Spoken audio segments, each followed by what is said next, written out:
উল্টা এমনটা কেন হচ্ছে? আমরা তো শুনছি বরাবর বড় সবচাইতে যেটা শোনা সেটা হলো পরিবেশ শান্ত, চেঁচামেচি থাকে না, হই হুল্লোড় থাকে না। প্রতিদিন শুক্রবারের দিন জামে মসজিদে গিয়ে আমরা 25 মিনিট খুতবা শুনি। এটা সারা বছরে 52টা জুমার খুতবা আমাদের শোনার সুযোগ হয়।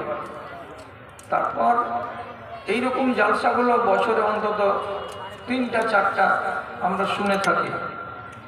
এতগুলো শোনার পরেও, এতগুলো কথা জানার পরেও উদ্দেশ্য হাসিল হচ্ছে না। এর মানে মানুষ যদি কোনো কথাকে শুনে এবং তাকে বিবেক সম্মত বলে মনে হয়, তাহলে তার বিবেক জাগ্রত হয়। আর বিবেক জাগ্রত হলে মানুষ ধর্মপ্রাণ হয়ে ওঠে। কিন্তু কেন যে এমনটা হচ্ছে যে এত ওয়াজ করার পরেও, এত উপদেশ দেওয়ার পরেও আমাদের ইমানের দিকটা সন্তোষজনকভাবে বৃদ্ধি পাচ্ছে না? যাই হোক, যে বিষয়ে আপনার সামনে কথা বলতে যাচ্ছি, কথাটা আপনাকে একটু নতুন লাগলে লাগতে পারে, কিন্তু শরীয়তের কথা, কোরআনের কথা, হাদিসের কথা আপনি নতুন মনে করবেন না। আপনি যে বসে আছেন, আপনি জিনিসটার ভেতরে আছে দুটো জিনিস, আমি আমার ভেতরে আছে দুটো জিনিস, আপনি আপনার ভেতরে আছে দুটো জিনিস। দুইকে নিয়ে আমরা সবাই বেঁচে আছি। কে দুই? একটা হলো আপনার দেহ, আর আরেকটা জিনিস দেহের ভেতরে লুকিয়ে আছে, তার নাম হলো রূহ কিংবা আত্মা। একটা জিনিস যদি থাকে আর আরেকটা না থাকে, তাহলে দুটোই অচল। আমার শরীরে যদি আমার রূহ না থাকে, এ দেহের কোনো দাম নেই। আর দেহ যদি না মিলে, তাহলে রূহ একাই, তার কোনো করণীয় থাকে না। কেন থাকে না? কোরআন থেকে প্রমাণিত। রূহকে আলাদাভাবে আল্লাহ রাব্বুল আলামিন আকাশের উপরে একটা নির্দিষ্ট জায়গাতে সংরক্ষণ করে রেখেছেন। জায়গাটার নাম ইল্লিয়িন। জায়গাটার নাম ইল্লিয়িন। ওইখানে কিয়ামত পর্যন্ত যত মানুষ আসবে সবারই রূহ জমা আছে। এই রূহগুলো এখান থেকে আসছে এক এক এক এক করে।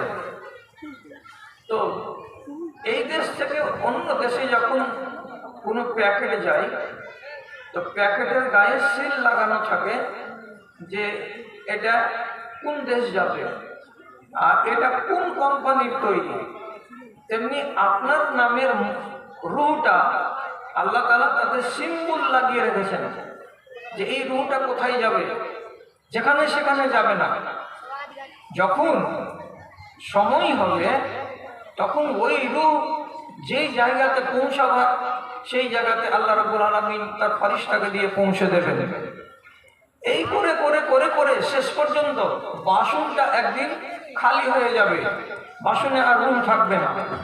তার মানে দুনিয়াতে আর মানুষ পয়দা হবে না, বন্ধ হয়ে যাবে মানুষ পয়দা হওয়া।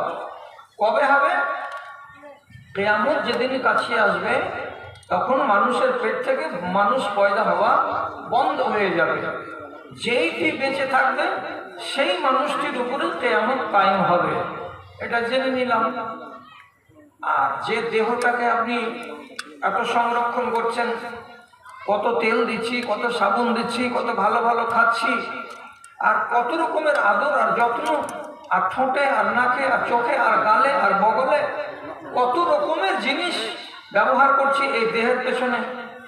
এই দেহটা কিন্তু এসেছে মাটি থেকে। খেয়াল করলেন? দেহটা এসেছে কোথা থেকে? মাটি থেকে। এবার দুইটা জিনিস দুই জায়গা থেকে এক জায়গাতে জমা হলো। কি বারের দিন? এটা আপনি শিখে নেবেন। কি বারের দিন? মা আর বাবা এক জায়গাতে জমা হলো, অর্থাৎ তাদের দৈহিক মিলন ঘটলো। যেদিন তাদের দৈহিক মিলন ঘটলো, আল্লাহ তাআলার কুদরতে মায়ের জরায়ুতে এক বিন্দু সাদা পানি সেখানে গিয়ে পৌঁছালো।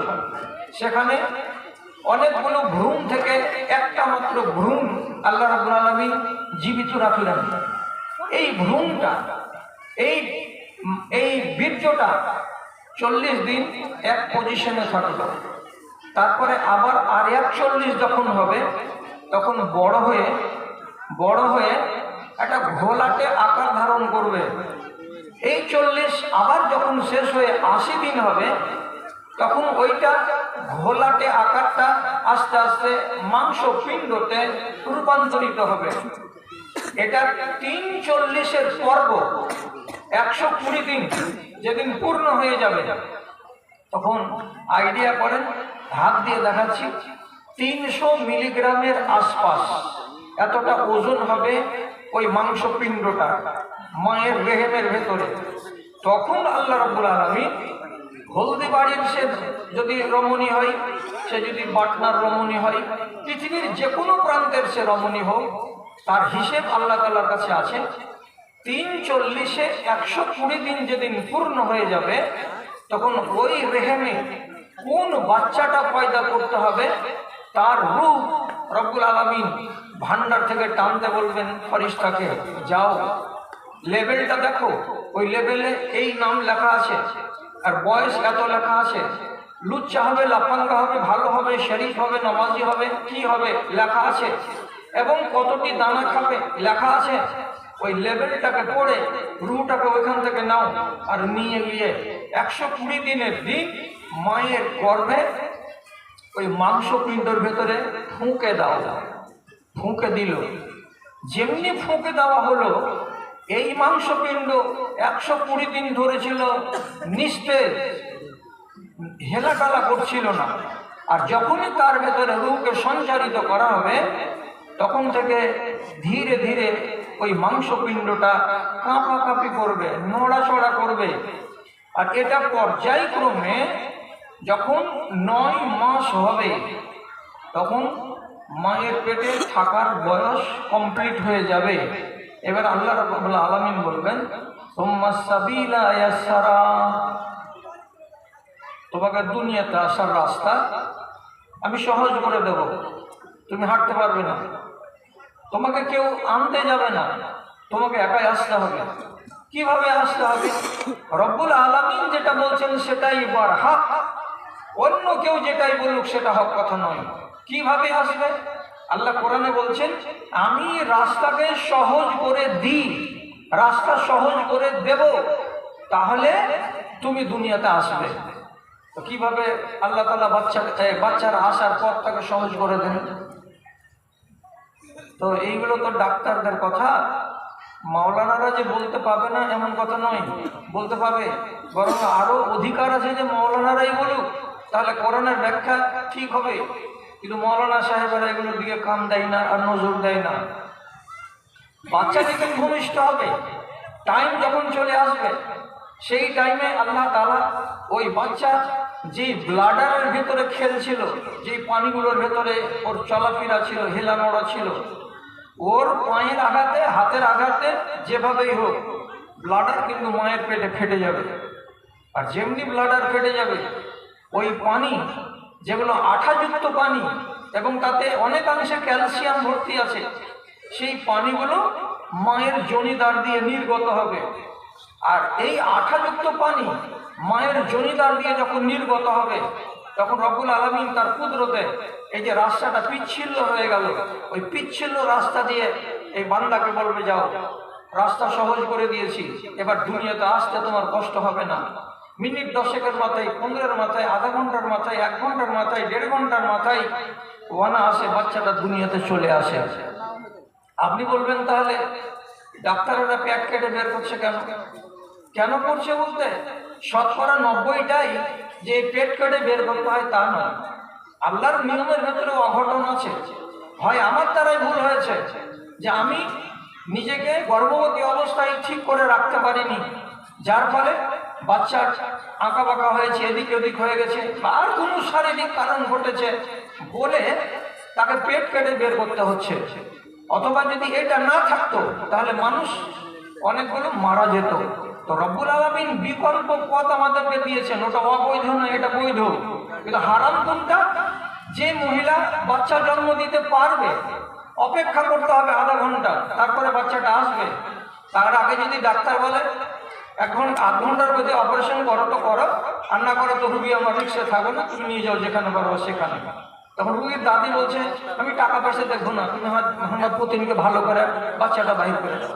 আরে হতো কি হতো না, তার আগে এমন আতঙ্ক সৃষ্টি হলো যে জলদি কাটো জলদি বের করো। আল্লাহ নিজের ফায়সালাতে বলছেন সুম্মা সাবিলা ইয়াসসারা, আমি আসান করে দিলাম, তুমি দুনিয়াতে চলে এলে। আলহামদুলিল্লাহ। এবার আপনার দেহের ভিতরে কটা জিনিস আছে গুনে দেখেন তো। দুটো এসেছে রূহ আসমান থেকে, আর দেহটা এসেছে জমিন থেকে। আপনি বলবেন জমিন থেকে কই এলো?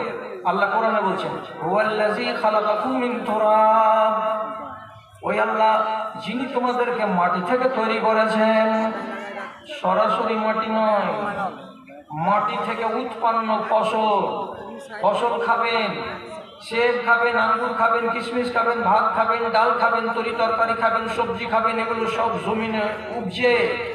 এইগুলো খেলাম, এগুলো খেয়ে আমার শরীরে রক্ত মাংস তৈরি হলো। আবার এইগুলো থেকেই আল্লাহ রাব্বুল আলামিন পুরুষের শরীরে এবং নারীর শরীরে এমন এমন জিনিস উপাদান তৈরি করে দিলেন যে যেগুলোরই একটা অংশ হলো রক্ত, ওইগুলোরই একটা অংশ হলো বীর্য, ওইগুলোরই আরেকটা অংশ হলো বীর্য থেকে 3rd গ্রেড নিচে, এগুলোকে বলা হয় মাঝি। এগুলো যে কোনো টাইমে মানুষের একটু দোষ দেখা দিতে গেলে শরীর থেকে নির্গত হয়। তাহলে শরীর থেকেই তো তৈরি হচ্ছে মানুষের, কিসে থেকে হলো? খানা পানি থেকে তৈরি হলো। আল্লাহ তাআলা এই জন্য বলছেন তোমাদেরকে আমি মাটি থেকে তৈরি করেছি। আবার আপনারা আগেকার যুগে শুনেছেন আলেমেরা দুয়া পড়তো মানুষকে মাটি দেওয়ার পরে, এটা সহি কথা নয়, কিন্তু কথাটা ঠিক। মাটি দেওয়ার সময় বলতে হবে এটা ঠিক নয়, কিন্তু কথাটা ঠিক। আল্লাহ কোরআনে বলছেন মিনহা খালাকনাকুম, কি তর্জমা? এখান থেকে তোমাদেরকে তৈরি করেছি। ও মিনহা নুইদুকুম, এবং এখান থেকে তোমাকে আর একবার নতুন করে জন্ম দিব। তারাতান উখরা, আর একবার। তাহলে আল্লাহ রাব্বুল আলামিন দুনিয়ার মানুষকে বলছেন মাটি থেকে তৈরি করেছি, আবার তোমাকে মাটিতেই নিয়ে যাব। শেষ। রুট এসেছিল কোথা থেকে? আসমান থেকে, ওখানেই জমা দিতে হবে। আবার আসমানে যাবে। দুনিয়ার 60 সাল গত করে নেওয়ার পর আবার তাকে আসমানেই যেতে হবে। ওখানে না যাওয়া পর্যন্ত রেহাই নেই আপনার। কি করে বুঝলাম? কথার দিকে খেয়াল করুন। আমি বুড়া মানুষ, রং তামাশা করতে পারবো না। আমি যে কদিন বেঁচে আছি কোরআন হাদিসের কথা আপনাকে শোনাচ্ছি। যদি ভালো লাগে তো আলহামদুলিল্লাহ, না ভালো লাগে তো সহ্য করেন। এরপরের বক্তা আসবে, হয়তো আপনার মন জয় করতে পারবেন। আমি কি বুঝাতে চাইছি আপনাকে? রাসূলুল্লাহ একজন অসুস্থ ব্যক্তির কথা শুনতে পেলেন যে লোকটা মরা মরা অবস্থা।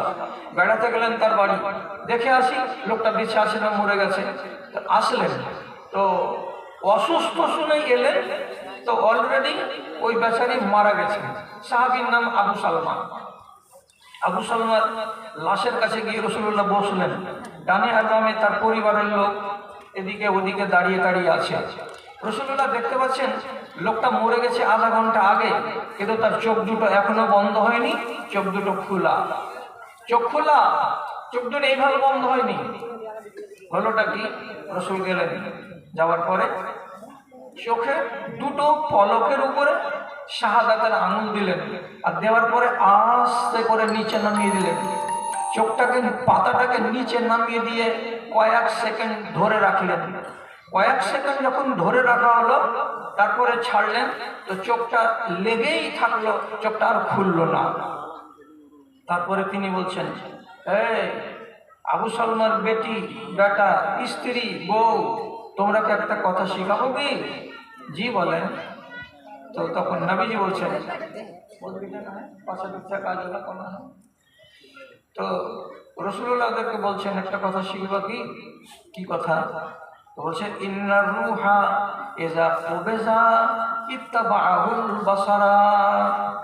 দুনিয়াতে যত মানুষের রূহ কবজ হয়, যত মানুষের রূহ কবজ হবে তখন তার দেহটা তার 60 বছরের সাথীকে যখন বিয়োগ করবে, তার কাছ থেকে আলাদা হয়ে যাবে, তো রূহটা উপর দিকে যে উঠতে উঠতে চলে যাবে ফারিস্তাদের হাতে চড়ে, তখন এসে চোখটাকে মেলে তার দিকে তাকাবে আর আক্ষেপ করে বলবে, সাথীরে তুমি ছিলে তো আমি ছিলাম, আর আমি ছিলাম তো তুমি ছিলে, এই জন্য আমরা দুনিয়াতে চলাফেরা করতে পারতাম।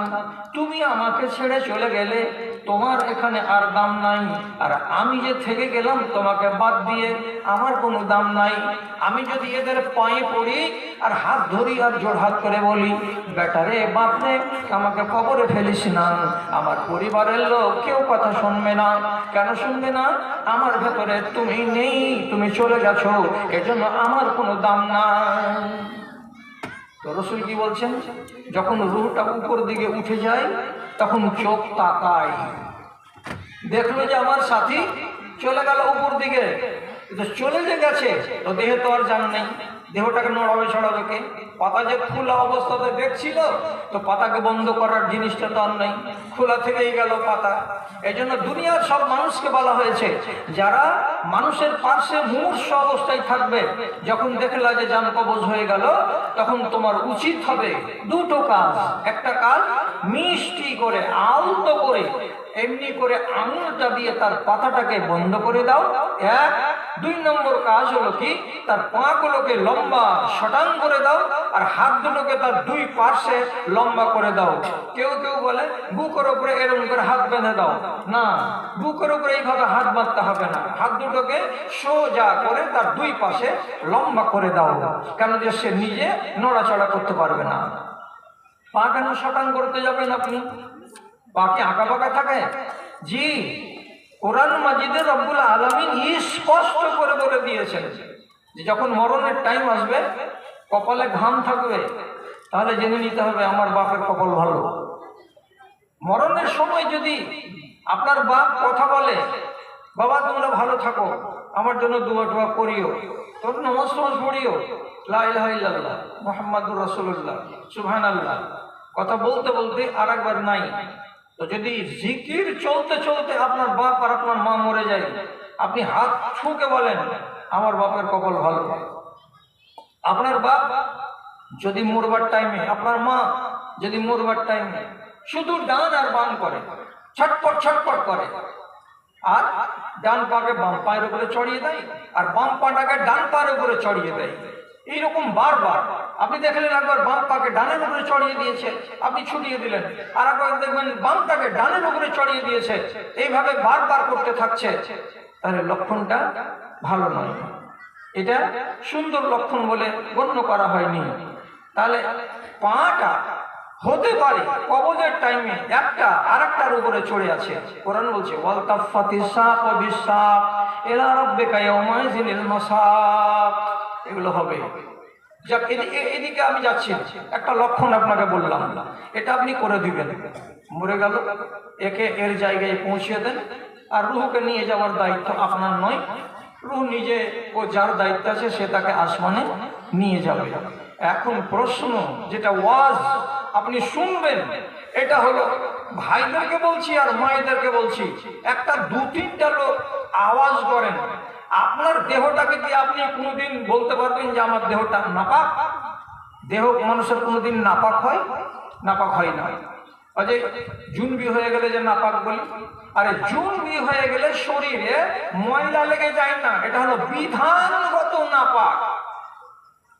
তুমি পানি ঢেলে না, বাস তুমি পাক হয়ে গেলে। তাই বলে শুয়োরের মতো নাপাক নয়, কুকুরের মতো মানুষের দেহ নাপাক নয়। রব্বুল আলামিন পৃথিবীতে মানুষের দেহকে একবারে পাক পবিত্র করে রেখেছেন, তেমনি তার রূহটাও পাক, একেবারে পবিত্র, এর ভেতরে কোনো গন্দেগি বলতে কিছু নেই। আর মুদ্রা কথা আজকে হলদি বাড়ির লোক যেটা শিখবে, আপনি পেয়েছেন পাক রূহ, আল্লাহকে ফিরিয়ে দিতে হবে পাক রূহ। আপনি পেয়েছেন পবিত্র দেহ, আল্লাহকে ফিরিয়ে দিতে হবে পবিত্র দেহ। দেহের ভেতরে যদি কোনো অভাব, কোনো অভিযোগ, কোনো রকমের কাজ কারসাজি আপনার দ্বারাই হয়ে থাকে, তাহলে সেই দেহর তকদির খারাপ আছে। আপনার যদি রূহটা আপনি গান্দা করে দেন, আপনাকে দেওয়া হয়েছিল পাক রূহ, পাক রূহকে আপনি নাপাক করে দিয়েছেন, নাপাক রূহ আল্লাহ রাব্বুল আলামিন কবুল করবেন না। বলে আমাকে পাক দাও আমি নিব, আর নাপাক দাও আমি নিব না। যদি আল্লাহ তাআলা অস্বীকার করে দেন এই নাপাক রূহ আমি নিব না, হটাও হটাও, আমি এইটা রূহকে আমি দিইনি, তাহলে আপনার কপাল খারাপ। এখন ফের আপনি বুঝতে চাইবেন মৌলভী সাহেব, দেহ কি করে ইয়ে হয়ে যায়, কম বেশি হয়ে যায়, আর দেহের ভেতরে মানুষ মাতব্বরি কি করে করে? যে আপনি বলছেন যেমন দেহ দিয়েছি তেমন দেহ আমাকে ফিরিয়ে দাও, আল্লাহ তাআলা বলবেন হ্যাঁ আপনি দেহের ভেতরে মাতব্বরি করতে পারবেন, করার মতন জো আছে। আর দেহের ভেতরে মাতব্বরি করে যদি কোনো ক্ষতি হয়, রব্বুল আলামিন বলছেন তোকে ছেড়ে কথা হবে না, ছেড়ে দেব না। কেমন মাতব্বরি হবে? আপনি নিজের মনে মনে, আল্লাহ তাআলা আপনার আঙুলে এখানে একটা 6টা আঙুল দিয়েছিল, অনেক লোকের 6টা আঙুল হয় না, হয় 6টা আঙুল দেওয়া আছে। আপনাকে একটা লোক বুদ্ধি দিয়ে বলছে এইটা আঙুল কোন কাম দিছে রে, এমনি এইরকম একা বেঁকা হয়ে আছে, দেখতে খারাপ লাগছে, ডাক্তারের কাছে যা, যে এটাকে কেটে নে, তাহলে হাতটা সোজা হয়ে যাবে, দেখতে ভালো লাগবে। অনেকগুলো মানুষের আঙুল এরকম জোড়া লাগানো, বলে যা কেটে নে, নিয়ে এরকম সোজা করে নে। তো যদি জোড়াকে কেটে আলাদা করে এটা আলাদা জিনিস, আর আল্লাহর দ্বারা কোনো জিনিসকে সে নিজে কেটে আলাদা করবে এটা আলাদা জিনিস। তো একটা অতিরিক্ত যদি আঙুল থাকে, আপনি যদি ওটাকে কেটে ফেলে দেন, ইসলামী শরিয়ত বলছে তোমার কাছে এই দেহর জন্য জবাব লাগবে আল্লাহ তাআলার কাছে। কেন?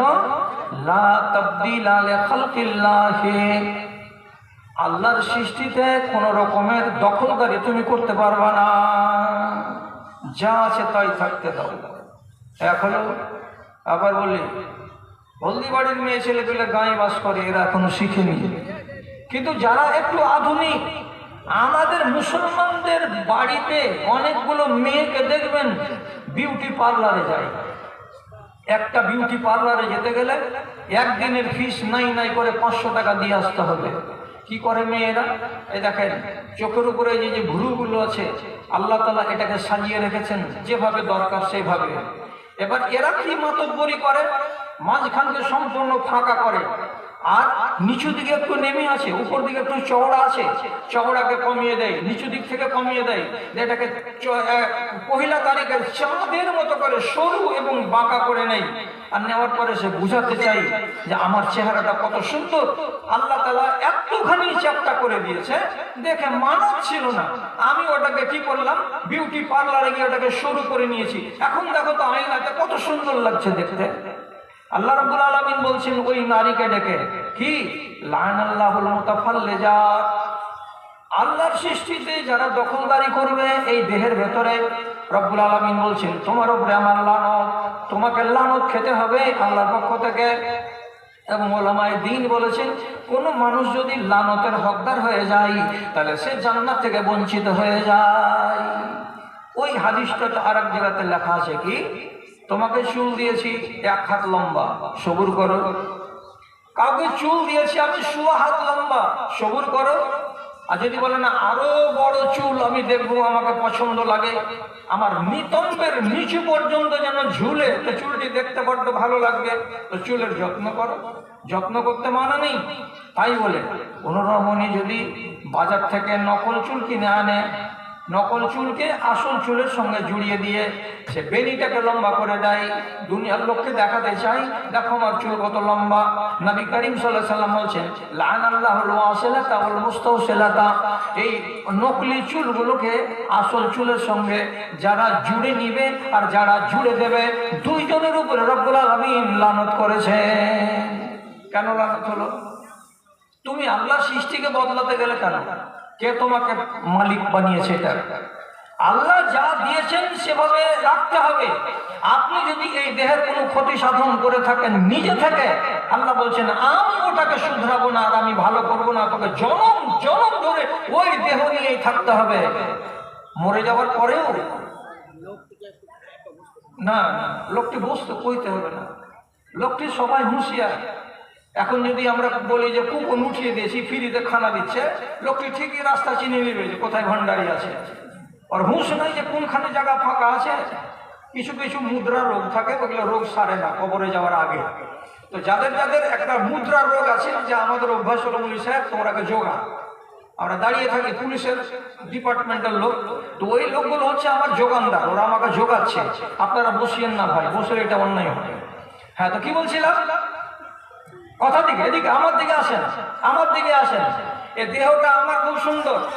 এমন কোন জিনিস আপনি খাবেন যে জিনিসটা খেতে গেলে দেহের ভেতরে রোগ বাসা বাঁধবে, জানা আছে আপনার? ওই জন্য আমরা তো জানি না। জানেন না? যদি বলেন যে আমি জানি না, তাহলে মুসলমান কোম্পানি মুসলমানদের ইমান লুটার জন্য মুসলমানের নাম দিয়ে হারামের কারখানা একটা নয় হাজারটা খুলে রেখেছে, জানেন? একটা গুলের প্যাকেটে লেখা আছে খুরশেদের গুল, এর মালিকের নাম কি? খুরশেদ আলী। কোনঠে খুরশেদের বাড়ি আমি জানি না, কিন্তু এই লোকটা যে এত বড় হারামি জিনিস তৈরি করবে আর তাতে নিজের নাম নিজের ছবি ছাপিয়ে বাজারে দিবে, তো এর উপরে আল্লাহর রহমত নাযিল হবে কি হবে না? আপনি ওটা সেবন করছেন। আগেকার যুগে একগুলো জর্দা ছিল, ফকির মাহমুদ না ফকির আহমদ, কি নাম ছিল যে, জর্দাগুলো হারিয়ে গেছে। একটা জর্দা না হলো ফকির মাহমুদ। এখন বর্তমানে বাজারে একগুলো তিরঙ্গা পাওয়া যায়, আর গায়ে লেখা আছে মুস্তফা। কি করা যাবে বলেন তো? যে ব্যক্তি এগুলো নাম চয়ন করে দিচ্ছে, তো সেই ব্যক্তিকে আল্লাহ রাব্বুল আলামিন কি খুব চুমা খাবেন গালে গালে? আহারে, তুমি মুস্তফা খাওয়াইছো দুনিয়ার লোককে। মুস্তফা কি জিনিস? রাসূলুল্লাহর উপাধি নাম হলো মুস্তাফা। কোটি কোটি মানুষের ভেতরে যাকে চয়ন করে নেওয়া হয়েছে, এটা আল্লাহ রসুল হলেন পছন্দনীয় জিনিস আল্লাহর নজরে, তিনি হলেন মুস্তাফা। তেমনি তাম্বাকু আর গুল আর খাইনি আর এর ভেতরে আপনি মুস্তাফাকে খান, এটা হলো সব থেকে হাই কোয়ালিটি। এই জিনিস যদি একটা মানুষ লাগাতার খায়, যদি ক্ষতি না হলো, তাহলে আপনি হলদে বাড়ির লোক আমাকে বলুন, খাইনির প্যাকেটের উপরে লেখা আছে কি, ছাপা আছে কি? একটা গলার ঘা, দগদগে ঘায়ের ছবি ছাপানো আছে, মুখ ফাটা, ঠোঁট গুলো বড় বড় মোটা মোটা এবং রক্ত মাখা মাখা ঠোঁটের ছবি দেওয়া আছে। আর তাতে বলা হয়েছে কি, এটা হলো ক্যান্সারের কারণ। গোটা দেশবাসী জানে, গোটা দুনিয়া জানে যে এগুলো জিনিস সেবন করতে গেলে তোমার দেহ নষ্ট হবে। তো তার জন্য রব্বুল আলামিন বলছেন আপনাকে আগেই, কি বলছেন? দেখো, এত সুন্দর দেহটা দিয়েছি, এই দেহটাকে তুমি ভালো কাজে লাগাও। তোমার অন্যায়ের কারণে দেহে যদি কোনো রকমের ক্ষতি হয়, ক্ষতি হবে যাতে, সেটাকে আমি নিষেধ আগেই করে দিয়েছি। তাকে যদি তুমি না মানো আর তোমার দেহের যদি ক্ষতি হয়, ক্যান্সার হয়ে যদি তুমি মারা যাও, যদি আল্লাহ না করে তোমার মুখের ভেতরে এমন কোনো রোগ হলো যে রোগটার ভালো করা গেল না, কেন হয়েছিল? ওই সমস্ত ওই নেশাগুলোকে সেবন করার কারণে হয়েছিল। আমি কসম দিয়ে বলছি, কিয়ামতের দিন আপনার রোগ ভালো হবে না, আপনার ওই ক্যান্সার ঠোঁটে লাগাই থাকবে। কেন? আল্লাহ রাব্বুল আলামিনের দেওয়া পবিত্র দেহটাকে আপনি কিসের জন্য খাম করতে গেলেন? নেশাকে হারাম করা আছে, কারণ নেশা খেতে গেলে তোমার দেহ নষ্ট হবে। আর দেহ নষ্ট আমি করতে দিব না রে বান্দা। কেন? যে তোমার দেহটাকে আমি পাক বানিয়েছি, সলিড বানিয়েছি, আর যা বানিয়েছি সেটা আমি ভালো বানিয়েছি, এটাকে খারাপ করার তোমার অধিকার নেই। এই জন্য আগেই রব্বুল আলামিন বলছেন, কোনো নেশা তুমি সেবন করবে না, এতে তোমার দেহ ভালো থাকবে না। এগুলো তো নেশা হলো। ধরেন একটা লোক রোজা চালিয়ে যাচ্ছে, কেমন রোজা? সারাটা মাস লাগাতার রোজা চালিয়ে যাচ্ছে। এটা হতে পারে তো? এই যুগে না হোক, কোন যুগে ছিল তো? আপনাদের শিখাবো বলেই তো আলোচনাটা পেরেছি। এক সাহাবী যুবক, তার নাম আব্দুল্লাহ, বাপ বিয়ে দিয়ে নিয়ে আসলো বেটার একটা সুন্দরী বৌমা বাড়িতে। 8 দিন পরে 9 দিন পরে বৌমাকে জিজ্ঞেস করে বলছে, শ্বশুর কাইফা ওয়াজাবতে ইবনি, ও বৌমা তুমি আমার বেটাটাকে কেমন পেয়েছো? ছেলেটা চলার মতো কিনা, তোমার সঙ্গে ভালো ব্যবহার করে কিনা, কিরকম মনে হচ্ছে আমার ছেলেটাকে? বলতেই পারে বা শ্বশুর, বৌমা তুমি সুখে আছো তো, ভালো আছো তো, আমার ছেলে ভালো ব্যবহার করে তো? বউ এমনি করে নাকের সামনে কাপড় টেনে দিয়ে বলছে, নেমার সাহাবান, আপনার বেটাটা কত সুন্দর নৌজওয়ান, কোনো ত্রুটি নেই তার সৌন্দর্যে, এবং সে যে একটা নৌজওয়ান এটা মিথ্যা নয়, সত্য কথা। অলামিও ফাত্তেশি কানাফান অলামিয়া তালি ফেরাসান, আজ পর্যন্ত 12 দিন হয়ে গেল আমার বিয়ে হওয়া, আপনার বেটা এখন পর্যন্ত আমার ছাপের খাটে আমার পাশে একবার শুয়ে দেখেনি, আমার শাড়ির ভেতরে কি আছে, আমার ব্লাউজের ভেতরে কি আছে একবার খোঁজ করে দেখেনি। এই হালাতেই 12 দিন কেটে গেল। বাপ কপালে হাত দিয়ে বসে, ওরে শালা 14 আনা বেটা খেপারে, আরে তো বিয়ে দিয়ে যে নিয়ে আসলাম একটা যুবতী মেয়ে ছেলে, আর তুই হলি 22 বছরের যুবক।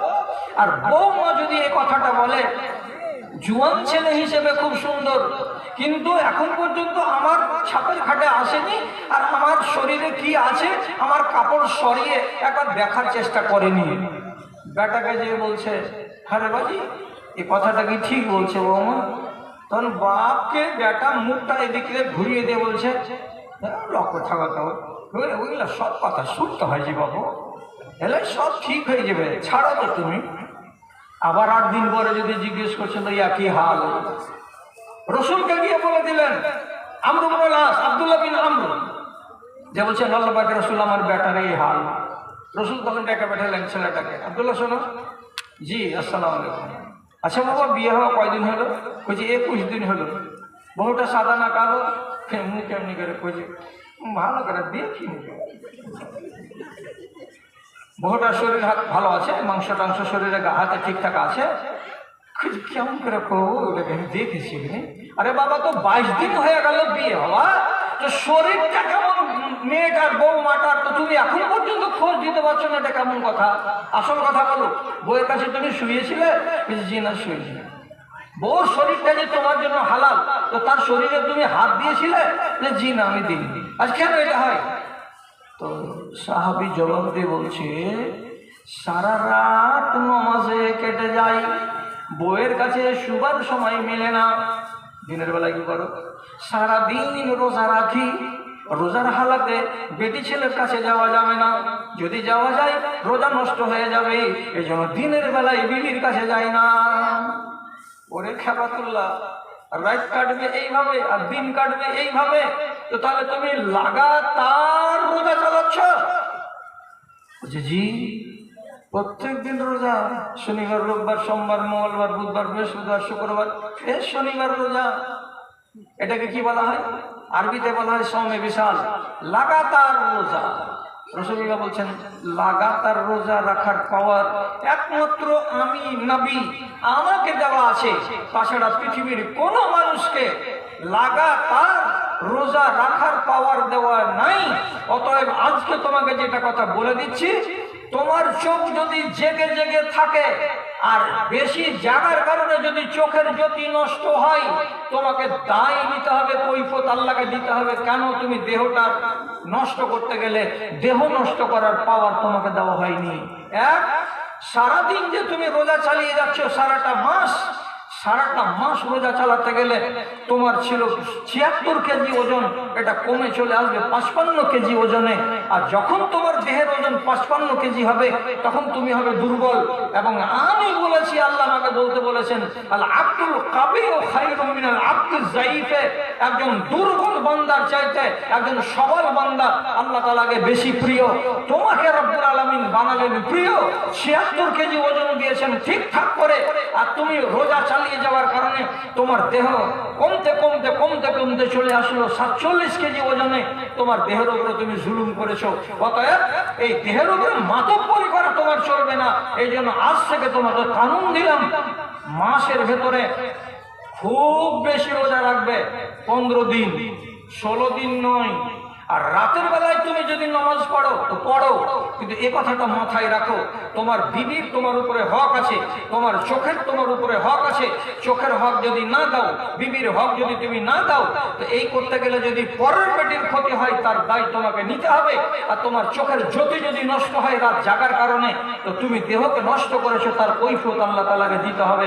আল্লাহ রাব্বুল আলামিন পরিষ্কার বলেছেন, সলিড দেহ দিয়েছি, কবরে যখন তোমাকে ঢুকাবে সলিড দেহ আমি তোমার কাছ থেকে নেব, পোকা লাগা দেহ আমি দিইনি, পোকা লাগা দেহ আমি তোমার কাছে নেব না। তাহলে আপনি বলুন এইবার, আমাদের দেশে কত মানুষ নিজের দেহটার সঙ্গে জুলুম করে রেখেছে আর চালিয়ে যাচ্ছে। কেন আল্লাহ তাআলা নেশা হারাম করলেন? বুঝে যাচ্ছে। কেন আল্লাহ রাব্বুল আলামিন সারাটা মাস লাগাতার রোজা করতে নিষেধ করলেন? বুঝে যাচ্ছে। দেহের উপরে আর ব্যাড ইফেক্ট হবে, আর দেহের উপরে ব্যাড ইফেক্ট আপনার হাত দিয়ে হোক, এটা আল্লাহ তাআলা চাইছেন না। যদি মানতে না পারেন, সহিহ হাদিস বলছি আপনাকে, খেয়াল করুন আমার দিকে। একজন ইয়ামান দেশের সাহাবী, তার নাম তুফাইল, হিজরত করে মদিনায় এলো। কথা বুঝেন? হিজরত করে মদিনায় এলো। মদিনা যদি কেউ হিজরত করে তাহলে ওই লোকটা হলো ভাগ্যবান।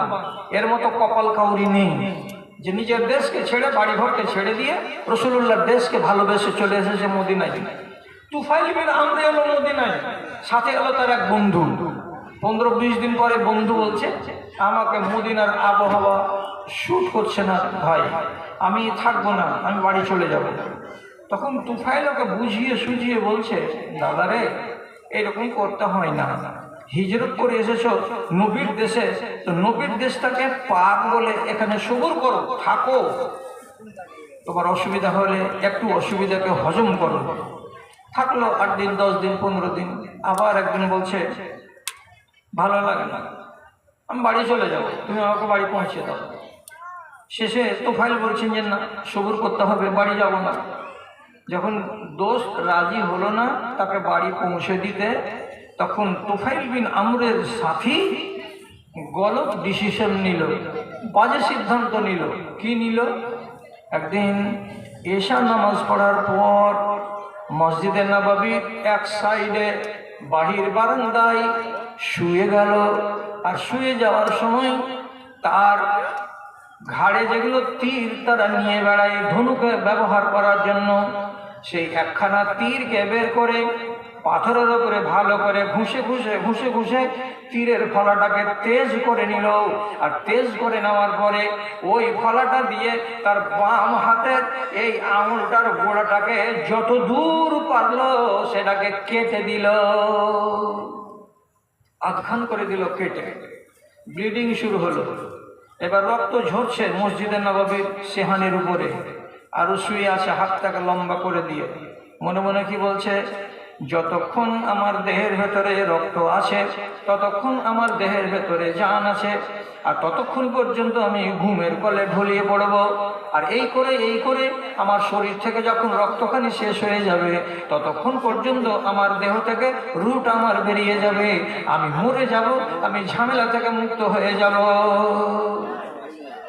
এইভাবে আঙুলকে কেটে দিয়ে ঘুমালো, ঘুমও এলো, রুহও গেল, মরণও এলো। খালাস, কাজ শেষ। তাকে দাফন করা হলো। আপনি বলবেন, আত্মহত্যা করা মানুষকে কেন দাফন করা হলো, কেন জানাজা পড়া হলো? বলবেন তো মনে মনে, এক যুগের আলেমেরা ফতোয়া দিয়েছিল, যারা বিষ খেয়ে মরে যাবে তাকে আঢালা মাটি দাও। এটা ছিল না? যারা ফাঁসি দিয়ে মরে যাবে ওকে আঢালা মাটি দিয়ে দাও। এগুলোর ফতোয়া ছিল আগে। বর্তমান যুগের কথা তাহকিক করে, তদন্ত করে, কোরআন হাদিসকে ঘেঁটে প্রমাণ পাওয়া গেছে যে আত্মহত্যা করা মানুষের জানাজা রাসূল নিজে পড়েননি, কিন্তু লোককে পড়তে বলেছেন। অতএব আজও এই চান্দনির এলাকায় কোন মহিলা যদি বিষ খেয়ে মরে, কোনো ছেলে যদি গলায় দড়ি দিয়ে মরে, তো তাহলে তার জানাজা হবে। কারা পড়বে? 2 নম্বর ক্যাটাগরির মুসলমানেরা পড়বে। 1 নম্বর ক্যাটাগরির মুসলমানেরা জানাজাতে যাবে না। আপনি বলবেন কেন জানাজা হবে? যেহেতু সে কাফের হয়ে মরেনি, কাবিরা গুনাহ করে মরেছে। কি বুঝলেন? আত্মহত্যা করা হলো কাবিরা গুনাহ। কাবিরা গুনাহ করে মরেছে তাই তার জানাজা হবে। ও যদি কাফের হয়ে মরতো তাহলে তার জানাজা হতো না। একটা মদখোর মদে ডুবে থেকে থেকে থেকে মরে গেল মদ খেতে খেতেই, এই লোকটার জানাজা হবে। কারা পড়বে? যারা 2 নম্বর মুসলমান তারা পড়বে। কেন? লোকটা কাফের নয়, লোকটা কাবিরা গুনাহগার, কাবিরা গুনাহ করে মরেছে, জানাজা মওকুফ হবে না। একটা সুদখোর, আমি জানি কোটি কোটি টাকা তার সুদের ব্যবসা আছে, এই লোকটা কাফের নয়। কেন? যে মাঝে হামেশা যে নমাজের কথা বলেছে, নমাজ পড়েছে, জিকির করেছে, আল্লাহ বলেছে, অতএব সে কাফির নয়, কাবিরা গুনাহগার। কাবিরা গুনাহগার মরে যেতে গেলে তার জানাজা হবে, তাকে আঢালা মাটি দিতে হবে না। তাকে মাটি দেওয়া হলো। 15 দিন পরে তুফাইল রাতের বেলায় স্বপ্ন দেখছেন নিজের বন্ধুকে। দেখে না অনেক মানুষ মরা মানুষকে স্বপ্নে? আপনি বলেন না কোনোদিন কোনো মৌলবীকে যে বলো না আমার বাপকে দেখলাম, তো আমার বাপ খুব এইরকম অবস্থায়, দেখতে পান না? অনেক মা খালাকে জিজ্ঞেস করবেন তুই তোর বাপকে দেখেছিস কেমন? কেউ বলবে কি যে আমার বাপকে দেখলাম হাসছে, কেউ বলবে আমার মাকে দেখলাম তোমার মা খুব জড়সড় হয়ে বসে আছে, কেউ বলছে যে আমাকে আমার মা ডাকছে। এই বিভিন্ন রকমের জিনিস মানুষ দেখতে পায়। তো তুফাইল একজন সাহাবী নিজের বন্ধুকে মরার 15 দিন পরে দেখতে পেয়েছেন। তো দেখার পরে মরার হালাতেই, স্বপ্নের হালাতে জিজ্ঞেস করে বলছেন, মা বা লোকায়া সাহেবী, আমার বন্ধু, এ আমার সাথী, তোমাকে 15 দিন আগে এখানে দাফন করেছি, বলো তো তোমার হালাতটা কি আছে এখন, কি অবস্থাতে তুমি কবরে আছো? তখন সাথী জবাব দিয়ে বলছে, ইন্না রাব্বি কদ গাফরানি লে হিজরতি ইলা বালাদে নবিয়হি, আমি যে তার রসুলের দেশে হিজরত করেছি, এই হিজরতের কারণে রব্বুল আলামিন আমার গুনাহকে মাফ করে দিয়েছেন, আমি রেহাই পেয়ে গেছি, আল্লাহ তাআলা আমাকে ক্ষমা করে দিয়েছেন, আমি এখন ভালো অবস্থায় আছি। কিন্তু বাম হাতে আঙুলে এখানে ব্যান্ডেজ করা, আঙুলটাকে ঢাকা আছে কাপড় দিয়ে। আমি জিজ্ঞেস করলাম এটা কি, এটা কি হয়েছে তোমার বাম হাতে? তো বলছে আমাকে আল্লাহ রাব্বুল আলামিন বলছেন কি লালি লা আসলাহু মা আফসাতাহু বিয়াদিকা, ওরে আমার বান্দা, আমাকে আল্লাহ তাআলা বলছেন ওরে আমার বান্দা, আমি তোমার গুনাহটা মাফ করে দিয়েছি বটে, কিন্তু তুমি আমার দেওয়া সুন্দর দেহখানাকে যেটুকু নষ্ট করেছো, ওই নষ্টকে আমি ভালো করব না। তোমার আঙুলের এই গিরাতে যে কাটা ঘাটা করেছিলে, আপনি খেতে যায়নি সানি কাটতে কাটতে, আপনি খেতে যায়নি ক্রেশার মেশিনে, তুমি ইচ্ছা করে তীরের ফলা দিয়ে কেটেছো, আর আমার সুন্দর দান করা দেহটাকে নষ্ট করেছো। যারা এমন কাজ করবে আমি তাদের ওই দেহটাকে জীবনে কোনোদিন ভালো করব না, ব্যান্ডেজ থেকে যাবে তোমার। রাসূল কেসে বলছেন, আল্লাহ পাক রাসূল আমার সাথীর তো অবস্থা ভালো, আল্লাহ মাফ করে দিয়েছেন, কিন্তু বাম হাতের আঙুলে ব্যান্ডেজ, ব্যান্ডেজটাকে আল্লাহ তাআলা তাকে বলে দিয়েছেন এটা বদলাবো না, এটা ভালো করবো না। কি করতে হবে? আপনি একটু কিছু করেন, ব্যবস্থা করেন। রাসূলুল্লাহ তাকে বলছেন তুমি রাতে এগুলো দেখেছো স্বপ্নে যে তার হাতে ব্যান্ডেজ আছে? জি আমি দেখেছি ব্যান্ডেজ আছে, এবং সে আমাকে বললো যে আল্লাহ তাআলা তাকে খবর দিয়ে বলেছেন যে তুমি যেটাকে নষ্ট করবে সেটাকে আমি জীবনে ভালো করব না। কেন? আমি কি তোমাকে কাটা আঙুল দিয়েছিলাম? আমি তো তোমাকে ভালো আঙুল দিয়েছিলাম, কাটলে কেন? দেহের উপরে তোমার মাতব্বরি কিসের? মাতব্বরি করা চলবে না, কেউ যেন দেহের উপরে মাতব্বরি না করে। তাহলে এবার কি হবে? রাসূলুল্লাহ যখন শুনতে পেলেন, সাথে সাথে এক রিওয়ায়াত আছে ওযু করলেন, এবং তারপরে তিনি নিজের হাত দুটাকে তুলে আল্লাহ তাআলাকে ডেকে বলছেন আল্লাহুম্মা গফির লাহু ওয়া লিয়াদাইহি, হে পরওয়ারদিগারে আলাম, তুমি এই লোকটাকে যেমন মাফ করে দিয়েছো তার হাতখানাকেও মাফ করে দাও মাবুদ। কেন? যে লোকটা ভুল করেছিল, আঙুলটাকে কেটে দিয়ে নিজে মরে গেছিল, আত্মহত্যা করে নিয়েছিল। আত্মহত্যা যদি ক্ষমা হয়ে যায় তো তাহলে তার আঙুলটাকে কেটে দেওয়াটা কেন তুমি ক্ষমা করবে না? আমি তোমার নবী দোয়া করে বলছি আল্লাহর আঙুলটাকে সোজা করে দাও। দোয়া হয়ে গেল। আবার 15 দিন পরে তুফাইল স্বপ্নে দেখছেন তার বন্ধুকে, দেখে বলছেন কেমন আছো? আর আলহামদুলিল্লাহ ভালো আছি। হাতকে দেখলাম ওই যে হাতে ব্যান্ডেজ নেই, হাত সাফা, হাত পরিষ্কার, আগে যেমন হাত ছিল ঠিক সেই রকমের হাত হয়ে গেছে। একটা আপনাকে সহিহ হাদিস শোনালাম, তো এটা ভালো হলো কার দ্বারাই? রাসূলুল্লাহ দোয়া করলেন বলে তার দ্বারাই হলো। যদি এখন কি রাসূল বেঁচে আছে যে রাসূল আমি কিছু যদি বিগড়ে দিই তাহলে রাসূল আমাকে ঠিক করে দেবেন তার দোয়া দিয়ে, এমন তো লোক কেউ নেই। আবার রাসূলের মতো কাজ আমরা কি কোনো আলেম করে দিতে পারবো? আপনি যদি আপনার আঙুল কেটে দেন, আপনি যদি আপনার হাত কেটে দেন, তো আমি আল্লাহর কাছে দোয়া করে বলবো আল্লাহ তুমি এর হাতটাকে ভালো করে দাও, এটা কি সম্ভব? এটা হলো দলিল, এটা হলো জানার বিষয়। কোন বান্দা যদি তার শরীরের সাথে কি করে, জিয়াদতি করে, তাহলে আল্লাহ তাআলা বলছেন এই দেহ আমি তোমাকে দিইনি, অতএব এই দেহ আমি ফেরত নেব না, তোমাকে হিসাব লাগবেই লাগবে। তেমনি যে আত্মাটা যে চলে গেল উপর দিকে উঠে, তা আপনি মনে মনে খুশি হয়ে গেলেন, যাক বেরিয়ে গেল, তো যেখান থেকে এসেছিল সেখানে চলে গেল। আপনি কি জানেন এই কথাটা? আপনাকে রুহের থাকার জায়গাটা বলেছিলাম যখন আমি কথা আরম্ভ করি 9:45-র সময়, যে যেখানে রুহ জমা থাকে জায়গাটার নাম হলো ইল্লিয়িন। এটা প্রথম জায়গা, এটা খালি হয়ে যাবে। খালি হওয়ার পরে আর এক দিক থেকে সবগুলো রুহ জমা হচ্ছে। এইবার কিন্তু সবগুলো রুহ জমা হবে না, জমা হবে কোনগুলো? যেগুলো নেককারদের রূহ, সেগুলো ফিরে যাবে আবার ওই বাসনে। আর যারা বদকার, যারা রূহকে গান্দা করলো, তাদের রূহ ওই বাসনে যাবে না। আর একটা বাসন আছে রূহের জমা থাকার, ওই বাসনটার নাম কি এবার শিখে রাখেন। সেই বাসনটার নাম হলো সিজ্জিন। একটা নাম ইল্লিন আর একটা নাম সিজ্জিন। সিজ্জিনটা আছে 7টা বাগ জমিনের তলায়। ওই জায়গাতে যেগুলো রূহ জমা আছে আল্লাহ গ্রহণ করেননি, হটাও, ফেরত করো।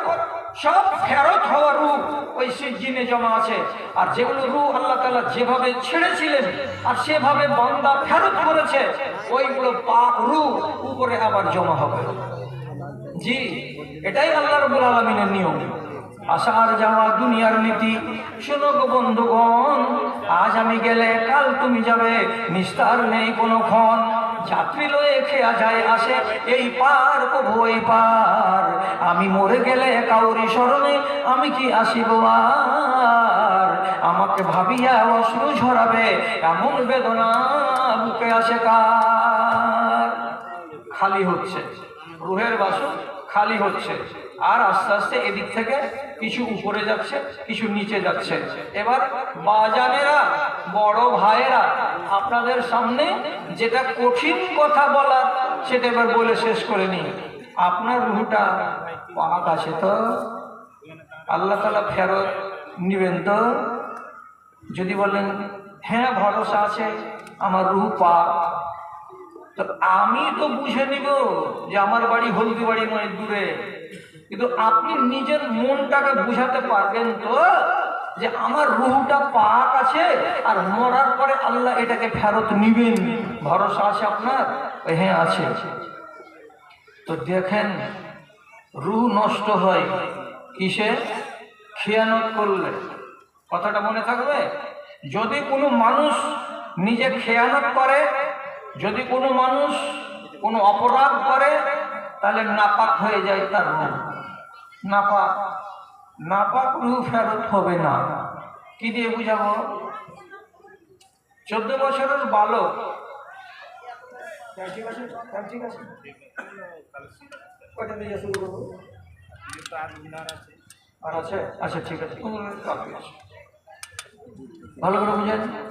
14 বছরের সুন্দর তরতাজা তরুণ নৌজওয়ান ইউসুফ নবীকে ইন্দারা থেকে উঠিয়ে নিয়ে গেল মিশরের লোক।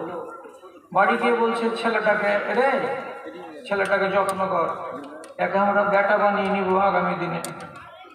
দিয়ে ওইখানকার শাসক বাড়িতে রেখে নিজের ডিউটিতে যাই। ওর স্ত্রীর নাম তফসিরে লেখা আছে জুলাইখা। বেচারি ছেলে পিলে ছিল না, ওকে দিল ছেলেটাকে মানুষ কর, যোগা। ও 15 দিন 20 দিন যেতে না যেতে এই ইউসুফ নবীর উপরে ওর মন বসে গেল। সোজা সোজা আরবিতে কোরআন মাজিদের সূরা ইউসুফ লেখা আছে, দেখেন যাদের বাড়িতে বাংলা তর্জমা আছে। কিছুদিন যাওয়ার পরে একদিন পরিষ্কার ভাবে ছেলেটাকে ডেকে বলছে, হাই তালাকা, এসো আমার ঘরে, আমি রেডি আছি, আমি তৈরি আছি তোমার সাথে শারীরিক সম্পর্ক করার জন্য। আচ্ছা, এটা মালিকের বাড়িওয়ালি আর ডাকছে কাকে? এই নওজওয়ানটাকে। এই ছেলেটাকে এখানে তার মালিক এনে বাড়িতে রেখেছে যে তার যত্ন করো। তো এই ছেলে যদি তার মালিকের বিবির সঙ্গে এই কাজটা করে, তো কত বড় খেয়ানত হবে আপনি আন্দাজ করেন তো? এর থেকে বড় খেয়ানত আর কি হয়? তখন যখনই এই মহিলা তাকে বলছে, হাই তালাকা, এসো তখন নবী ইউসুফ বলছেন, আলা মাআযাল্লাহ ইন্নাহু রাব্বি আহসানা মাসওয়ায়া ইন্নাহু লা ইউফলিহুল কওমিজ জালিমিন। এটা কথা বলিও না। কেন বলিও না? ওই লোকটা তো আমাকে তোমার বাড়িতে রেখেছে, তুমি আমাকে আদর করে যত্ন করে বড় করবে, আর আমি তোমার বাড়িতে লালিত পালিত হচ্ছি। তোমার স্বামীটা হলো আমার মনিব, আর অবর্তমানে মনিবের তার বিবির সঙ্গে যদি এই বদফেলি করা যায়, এত বড় খেয়ানত হবে। এই খেয়ানতের কিন্তু দুনিয়াতে মাপ নাই, আখেরাতেও কোনোদিন মাপ পাওয়া যাবে না। আমার আত্মা নাপাক হয়ে যাবে। খেয়ানত করতে গেলেই আত্মা নাপাক, সেই আত্মাকে রব্বুল আলামিন ফিরিয়ে দেবেন, এটা মাথায় থাকে। এখন সবাই বিচার করো নিজের, কতটি লাভ করেছো জীবনে, কতটি প্রেম করেছো জীবনে। বিয়ে শাদী হওয়ার আগে কত নারী, কত ছেলের সঙ্গে মিলিত হয়েছ, কতজন বেটা ছেলে, কতজন অচেনা রমণীর সাথে বন্ধুত্ব তৈরি করে দিয়ে তার সাথে শারীরিক সম্পর্ক কায়েম করেছ, আর নিজের রুহটাকে নাপাক করেছ। নিজের হিসাব তোমাকে নিজেই করতে হবে। এবার বলুন মৌলী সাহেব, জুয়ান্তিকালে বুড়া কাজ হয়ে গেছে, আমার আত্মা তো নাপাক, এই নাপাককে ধোয়ার কোনো ব্যবস্থা আছে? জি হ্যাঁ, ব্যবস্থা আছে। কি ব্যবস্থা আছে? আপনি যদি এই ভুলটাকে স্বীকার করেন, আর স্বীকার করার পরে চোখের পচা পানি 1 বিন্দু 2 বিন্দু রাতের নির্জনে বসে ঝরাতে পারেন, তাহলে আবার নিজের আত্মাটাকে ধুয়ে পরিষ্কার করা যাবে। কি করে যাবে ভালো করে বুঝে নিন। আরো শর্টের উপরে বলছি, একজন সাহাবী, তার নাম মাইজ বিন মালিক, এক বিবাহ শাদী করা বেটা ছেলে পুরুষ, সে ব্যভিচার করে নিল অন্য আরেক নারীর সাথে। সে জানে এটা অপরাধ, যেন তেন অপরাধ নয়। যখন এই কাজ হয়ে গেছে, তখন রাসূলুল্লাহর কাছে এসে প্রথমে তার বন্ধুকে এসে বলল, বন্ধুর নাম হলো হাজ্জাল। হাজ্জালকে বলছে, বন্ধু এ কাজ আমি করে ফেলেছি। তো যদি তার বন্ধু আর ও দুজন ঘরের ভেতরে শান্তি এনে এই কথাটা তওবা তাহির করে টরে আল্লাহর কাছে কেঁদে কেটে, তো কোনো ব্যাপারই ছিল না। কিন্তু হাজ্জাল বলছে, তুই যা করেছিস, তোকে যতক্ষণ পর্যন্ত পাক না করা যাবে ততক্ষণ পর্যন্ত তোর রেহাই নেই। কি করলে পাক হবে? রসুলকে যে বলো কি করে পাক হবে। এই খ্যাপাটা বললো না যে পাক কেমন করে হয়। শেষের বেলায় রাসূলুল্লাহর কাছে এসে বলছে একদম ওরই ভাষা, তাহিরনি ইয়া রাসূলুল্লাহ, আপনি আমাকে পাক করেন, আমার রূহ নাপাক হয়ে গেছে, আমার দেহ নাপাক হয়ে গেছে, আপনি আমাকে পবিত্র করে দেন। দেখো যে কি করেছো, কি হয়েছে? তো বলছে যে আমি এই কাজ করেছি। রসুল মুখ ফিরিয়ে দিলেন, আবার এদিকে গিয়ে বলল, ফের রসুল এদিকে মুখ ফিরিয়ে নিলেন, আবার এদিকে এসে বলল, রসুল আবার এদিকে মুখ ফিরিয়ে নিলেন, আবার এদিকে এসে বলছে যে আমি এই অন্যায় করেছি। তখন রাসূলুল্লাহ বারবার এভাবে জিজ্ঞেস করছেন, তার মানে কি লোকটা যদি এখান থেকে চলে যায়, যে না এমন কোনো ঘটনা ঘটেনি, তো চলেই যায়। কিন্তু 3বার 4বার মুখ এড়িয়ে যাওয়ার পরেও সামনের দিকে এসে বলছেন, তাহিরনি, আপনি আমাকে পাক করুন, আমার রূহ নাপাক, আমার দেহ নাপাক হয়ে গেছে। কি হয়েছে? তো এই হয়েছে। তখন রাসূলুল্লাহ তাকে আরব দেশের যেটা একবারে শেষ স্তরের ভাষা, সেটা রাসূলুল্লাহকে বললেন, আনিকতাহার মানে হলো এই, তুমি কি ওই মহিলার যোনির ভেতরে তোমার নিজের যৌনাঙ্গটাকে প্রবেশ করিয়ে দিয়েছিলে? এই কথাটাকে ছোট্ট ভাষাতে রাসূলুল্লাহ আরবিতে বললেন, আনিকতাহা, তুমি কি এই কাজ করেছ? তখন লোকটা খুলে বলছে, জি হ্যাঁ, যেমন করে 12 হাতের এইরকম মোটা রশিকে কোনো মানুষ পানি তোলার জন্য ইন্দারাতে নামাই, তো রশিটা যেমন ইন্দারার ভিতরে সবখানি চলে যায়, ঠিক ওই রকমই আমার দেহের অংশটা ওই মহিলার যোনির ভেতরে সম্পূর্ণটা গেছিল। রাসূল বলছেন, ওরে খেপারে, যা আগে নিয়ে মারণ শুরু হলো। পাথর কতক্ষণ থামতে পারবে? এই বড় বড় পাথর যখন পড়তে লাগলো, গা হাত এমনি এমনি করে ঝুটিয়ে দিয়ে আবার খাল থেকে বেরিয়ে গিয়ে দিল দৌড় মদিনার দিকে। আর যখন আসামি পালিয়ে যাচ্ছে, তখন লোকেরা পিছনে পিছনে তাড়া করছে, চলে গেল। ওদিক থেকে কোনো লোক আসছিল যে আসামি চলে যাচ্ছে, 2 ঘরের মাঝখান দিয়ে পালিয়ে যাচ্ছিল। ওই লোকটার কাছে আর হাতে কিছু ছিল না, বড় উট জবে করে মাংস খেয়েছে। এই যে পল্লার জাবড়ার হাড়খানা আছে না, গাঁড়াশির মতন সাইজের হাড়খানা, হাড়খানাকে উঠিয়ে নিল, আর নেওয়ার পরে মাইজ বিন মালিককে দুইটা ঘরের মাঝখানে সুযোগ পেল, দিল মাথার উপরে ঠাই ঠাই করে 3টে বাড়ি। আগে থেকে পাথর খাওয়া ছিল, আর এই যখন কল্লার বাড়ি পড়লো ওই জায়গাতে জমিনে পড়ে মরে গেল। রাসূলুল্লাহ শুনলেন, শোনার পরে বলছেন, আহারে, যখন পালিয়ে গেল খাল থেকে তখন তোমরা আর কেন তোমরা ধাওয়া করে মারতে গেলে? হাল্লা তারা তুম হো, ওকে তোমরা ছেড়ে কেন দাওনি? বলছে, হয়নি আল্লাহ রাসূল, আমরা মেরেই শেষ করে দিয়েছি। দাদারা আমার, এই লোকটা নিজে বলছে তাহের নেই, আপনি আমাকে পাক করুন। কেন যাবে না পাক? তাহলে ব্যভিচার করলে কি হয়? আত্মা না পাক হয়ে যায়। পাক হলো কি করে? সাজা নিল, তখন পাক হলো। পাক হয়েছে না হয়নি? হ্যাঁ হয়ে গেছে। রাসূলুল্লাহ নিজে বলছেন, এই লোকটা ব্যভিচার করার পরে আল্লাহ তাআলার কাছে ক্ষমা চেয়েছে আর আস্তাগফিরুল্লাহ করেছে, আল্লাহ আমাকে মার্জনা করো। কতবার, কতটি আস্তাগফিরুল্লাহ করেছে?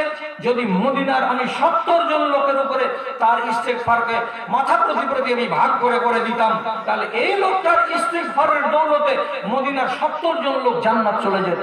সুবহানাল্লাহ। তাহলে কতবার ইস্তেগফার করেছে? কি বোঝা গেল? ব্যভিচারে লিপ্ত হতে গেলে দেহ এবং আপনার আত্মা নাপাক হবে। আপনার দেহ পাক আছে না নাপাক আছে তার পরীক্ষা আমি করতে পারবো না, আপনি নিজে পরীক্ষা করে নেবেন। এটা একটা আপনি জানতে পারবেন, আর একটা জানতে পারবেন না।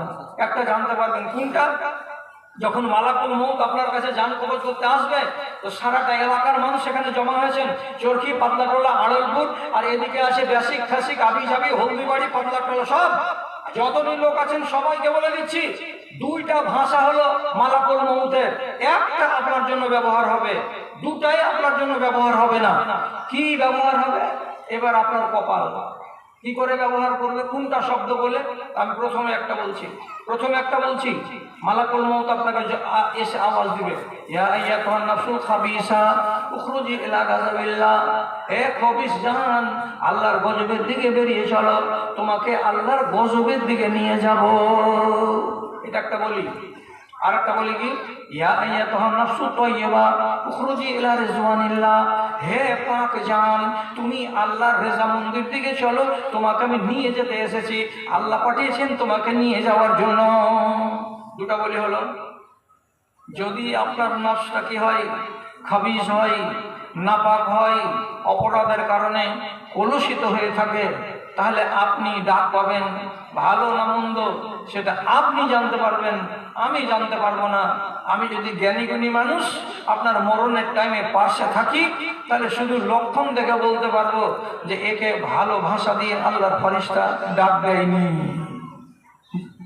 জি হ্যাঁ, যদি জেনে নেন যে খবিস বলে ডাকলো, ওই রূহ বের হবে না, সেই রূহকে চিপে নিংড়িয়ে চেপে চেপে, যেমন কুশলের রসকে বের করা হয় মেশিনে, ওই রকম করে পায়ের দিক থেকে নিংড়িয়ে রূহটাকে বের করা হবে। তারপরে ওদের হাতে থাকবে একটা কাফন, কাফনের রূহটাকে বের দিয়ে লেপটে নিয়ে ওরা চলবে আসমানের দিকে। কেন? রূহটাকে পৌঁছাতে হবে কোথায়? কোথায় পৌঁছাতে হবে? যেখান থেকে এনেছিল সেখানে পৌঁছাতে হবে। এক ফেরেশতা দিয়ে গেছিল মায়ের রেহেমে, আর এক ফেরেশতা পৌঁছে দিয়ে আসবে, ওটাই ফেরেশতা নয়, এটা আর একটা ফেরেশতা। এবার রূহটাকে নিয়ে চলে গেল প্রথম দরজায় আসমানের, ওখানে যখন যাবে তো আসমানের ফেরেশতারা আগে থেকেই নাকে কাপড় দিয়ে বলবে, আন্তানুরি রিহ জিফাতিন, মনে হচ্ছে একটা মরা কুকুর মরে যেতে গেলে যত দুর্গন্ধ ছড়াই, এত দুর্গন্ধ আসছে এই রুহ থেকে। এটা কার রুহ? তো বলবে এটা চাঁদমুনি অঞ্চলের হলদিবাড়ি গ্রামের দক্ষিণ মাথার বোরের গাছের কাছে বাসতলাতে বাড়ি অমুকের রুহ এটা। বলছে, আল্লাহ, এত না পাক রুহ নিয়ে তোমরা উপর দিকে যাচ্ছ? না না না না, গেট খোলা যাবে না, একে উপর দিকে যেতে দেওয়া হবে না। কেন? এই রুহ হলো নাপাক, নাপাক রুহ আল্লাহ তাআলা জমা নিবেন না। এ কি করবো জি? ওই ওকে জমা করে দাও যেখানে জমা করার আছে। ওই তোর বাপের চাকর 10 বার করে ফিরে দিব, রুহকে ছেড়ে দেবে ওখানে আসমানের গেটে। ওইখান থেকে রুহটা এবার নিচু দিকে পড়তে পড়তে পড়তে পড়তে সিহানের উপরে যেমন পাথর পড়তে গেলে দুম করে আওয়াজ করে, ওই রকম করে সিজ্জিনে গিয়ে আষাঢ় খেয়ে দুম করে গিয়ে পড়বে রুহটা, আর রুহ ওখানেই থাকবে। ওকে 15 মিনিটের জন্য, 20 মিনিটের জন্য বা আধা ঘন্টার জন্য আবার আনা হবে। কখন আনা হবে? যখন এই দেহটাকে কবরে দিয়ে দেওয়া হবে। কবরে দিয়ে যখন পাঠাতন কমপ্লিট, লোকেরা যেমনি ঘুরবে, দুটো ফেরেশতা এসে যখন জিজ্ঞেস করবে, তো জিজ্ঞেস করার কালে ওই রুহুটাকে আবার এখানে হাজির করা হবে। রুহু ঢুকলো, আবার তাকে বসানো হবে, বসিয়ে জিজ্ঞাসাবাদ করা হবে। উত্তর যদি ঠিক তো ঠিক, আর বেঠিক যদি হয়ে যায় তো যা হওয়ার হবে। তখনই তাকে অর্ডার করা হবে, এই যেখানে ছিল ওখানে চলে যা। আবার রুহু আলাদা হয়ে যাবে, দেহটা আলাদা হয়ে যাবে। তাহলে একবার আনা হলো 15 মিনিটের জন্য জিজ্ঞাসাবাদ করা হবে বলে, তারপরে রুহ চলে গেল কোথায়? সিজ্জিনে। যাদের রুহ চলে গেল সিজ্জিনে, তুমি সারাটা জীবন এইরকম করে হাত কচলাতে কচলাতে তুমি মরে যাবে। কিয়ামতের দিন তোমার কল্যাণ হবে না, হাসরের ময়দানে তোমার কল্যাণ হবে না, কেন যে তোমার রুহ নাপাক। আরেকটা রুহ যখনই কবজ হলো, জান্নাতের ফেরেশতারা তাকে কাফনে করে লেপটে নিয়ে চললো, উপর দিকে যাচ্ছে। যেতে যেতে আসমানের গেটে বললো, গেটটা খুলে দাও, আমরা উপর দিকে নিয়ে যাব। সে এখান থেকে কেমন হবে? ওই যে এমতাশারামিন রিহ মিসকিন, হরিণের নাভি থেকে যে মৃগ নাভির সেন্ট বেরোয়, ওই রকম সুন্দর সুন্দর সেন্ট বের হবে এই রুহ থেকে। তখন বলবে, কার রুহ এটা? তো বলবে যে হ্যাঁ, চানমুনি অঞ্চলের হলদিবাড়ি গ্রামের অমুক লোকটার এটা রুহ এনেছি। তখন ফেরেশতারা বলবে, মারহাবান মারহাবান, আহলান সাহলান, ওয়েলকাম, যাও নিয়ে যাও। গেট খুলে দেওয়া হলো। এই রুহটাকে 7ম আসমানের উপরে ওই বাসনে গিয়ে রেখে দেওয়া হবে। বাসনটার নাম কি বলেছিলাম? ইল্লিয়িন। ইল্লিয়িনে রুহকে রেখে দেওয়া হলো। তাহলে এই রুহের তকদির ভালো। আগামী দিনে কিয়ামতের দিন এর যাত্রাটাই হবে সুন্দর হয়ে, হাসরের ময়দানে হাজির হবে, তো তার অসুবিধা হবে না। হাসরের মাঠে দাঁড়িয়ে থাকবে 50,000 বছর, তাকে যদি 200, 250, 300 বছর দাঁড়াতে হয়, তার কোনো অসুবিধা হবে না। হিসাবের পরে তার কল্যাণ হবে, পুলসারাত পার হতে তার কোনো কষ্ট হবে না। সে একটা জায়গাতে ঠাঁই পাবে ইনশাআল্লাহ। কেন? আল্লাহ রাব্বুল আলামিন যে রূহ তাকে দিয়েছিলেন, রূহকে সে দাগ করেনি। আল্লাহ রাব্বুল আলামিন যে দেহ তাকে দিয়েছিলেন, সে দেহটাকে সে নষ্ট করেনি, দাগ করেনি। আল্লাহর আমানতকে আমানতের মতো করে নিয়ে থেকেছে। আর আমানতকে যেভাবে ফেরত দিতে হয় সেভাবে সে ফেরত দিয়েছে। তার দেহ ছিল আল্লাহর আমানত, কবরে গেছে সলিড। তার রূহটা ছিল আল্লাহর আমানত, সেটাও আসমানে গেছে সলিড। সে এখানে কোনো মাতব্বরি করেনি। এই জন্য তার তকদিরে এত ভালো আর তার মঙ্গল জীবনে নেমে এলো, গোড়া থেকে নিয়ে শেষ পর্যন্ত। তাহলে একটা জানতে পারবেন আর একটা জানতে পারবেন না। আসমানের গেটে ওপার যাবে না যাবে না, এটা আপনি জানতে পারবেন একাই। কিন্তু আমরা দুনিয়াতে আর আপনি দুনিয়াতে এইটা জানতে পারবেন রূহ কবজের টাইমে, যে আমার রূহ পাক না না পাক। এই জন্য আল্লাহ তাআলা বলছেন, ওয়া নাফসিন ওয়া মা সাওয়াহা ফাআলহামাহা ফুজুরাহা ওয়া তাকওয়াহা। আমি তোমাকে সুন্দর একটা নাফস দিয়েছি, যে নাফসের দ্বারাতে তুমি তোমার বিবেকটাকে কাজে লাগাও। এই বিবেককে দিয়ে তুমি ভালোকে চেনো এবং মন্দকে চেনো। এবং আল্লাহ রাব্বুল আলামিন পরিষ্কার বলছে, কাদ খাবা মান দাসাহা, ওই মানুষটা কপাল চাপড়াবে আর বলবে, হায় হায়, রূহটাকে যদি গান্দা করে দেয়। আল্লাহ তাআলা 61 বছরের জীবন দিয়েছেন আপনাদেরকে, ঠাট আর বাটে কাটিয়ে দিয়ে নিজের রূহকে আর দেহকে অপরিষ্কার আর গান্দা করিয়েন না। কেন? আগামীতে লম্বা জীবন পড়ে আছে। লম্বা জীবনের দিকে যদি আপনার হিসেব একবার যাই, মাথাটা একবার যাই, তাহলে 60 বছরে ফাট করে গত করে 60,000 বছরকে জ্বালা পোড়া করে কাটাবেন, এটা কি হুঁশিয়ার লোকের কাজ হবে? আর শেষ কথা হলো এই, আল্লাহ তাআলা তৈরি করেছেন দুনিয়া দুটা, একটা এই দুনিয়া, একটা ওই দুনিয়া। আর দুই দুনিয়ার জন্য দুটো জিনিস তৈরি করেছেন, একটার নাম সুখ আর একটার নাম দুঃখ। এবার ভালো করে বুঝে নেন, যারা এই দুনিয়াতে সুখ করে মরবে তাদের কপালে দুঃখ বাকি থাকলো, ওই দুনিয়াতে তাকে দুঃখ করতে হবে। যারা এই দুনিয়াতে দুঃখ করে মরবে তার কপালে বাকি থাকলো সুখ, তারা ওই দুনিয়াতে গিয়ে সুখ করবে। একটা বান্দা দুটাই দুনিয়াতে দুঃখ করবে না, আর একটা বান্দা দুটাই দুনিয়াতে সুখ করবে না। একবার সুখ আর একবার দুঃখ। আপনি যদি দুনিয়াতে সুখী হন, আখিরাতে আপনাকে দুঃখী হতে হবে। আপনি যদি দুনিয়াতে দুঃখী হন, তাহলে আখিরাতে আপনাকে সুখী হতে হবে। এটা মাথাতে রাখবেন। আপনি বলবেন তখন যে, মৌলভী সাহেব, আমি যে টাকা পয়সাওয়ালা লোক, আমি যে সুখী, তাহলে কিয়ামতের দিন আমাকে দুঃখী হতে হবে? ওটা কথা বলিনি। দুঃখ মানে কি? আল্লাহর শরীয়তকে মানতে গেলে যেটুকু কষ্ট হয়, এই কষ্টটুকুকে যারা মেনে নিবে তারা দুঃখী হবে। আর এই দুঃখীরা কিয়ামতের দিন সুখী হবে। বুঝতে পারলাম না, বুঝতে পারলেন না তো? এখনকার জানুয়ারি মাসের 4 তারিখ 5 তারিখে সকাল 4:15টার সময় উঠে কলসির পানি থেকে লোটাতে করে নিয়ে ওযু করতে গেলে আপনি নিজে বলেন আওয়াজ দিয়ে আমাকে, এটা সুখের কাজ না দুঃখের কাজ? কাজটা সুখের না দুঃখের? কাজটা দুঃখের।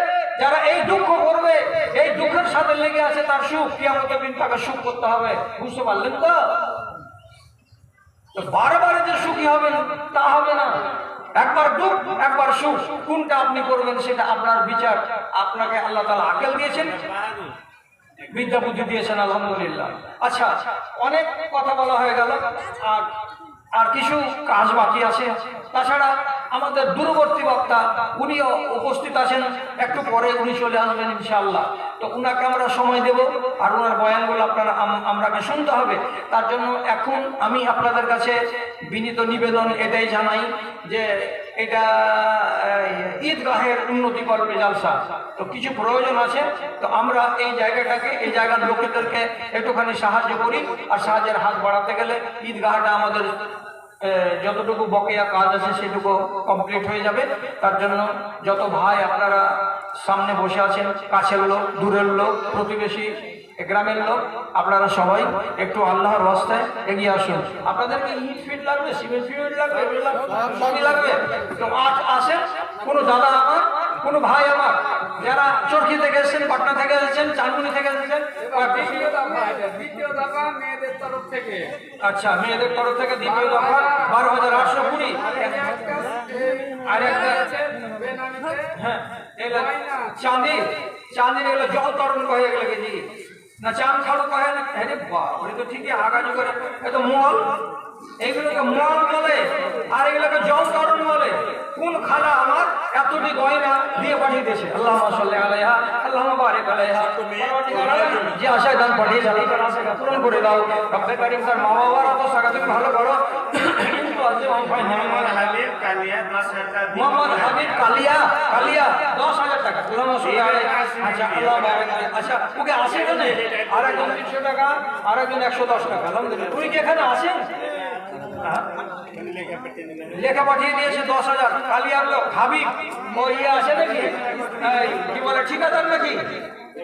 তোমার আদেশে দিন চলে যায়, তোমার আদেশে দিন চলে যায়। এই গ্রামের জামাই হবে নাকি? হাবিব ঠিকাদার এই গ্রামে কোনো রিশতেদারি আছে না? কুটুম আছে। তো কুটুম হিসেবে দূরের লোক 10,000 টাকা দিয়ে পাঠিয়েছে। ভাই, আপনি যদি আশেপাশে থাকেন তা আপনার উপরে কিছুটা গ্রামবাসীর বড় আশা আছে।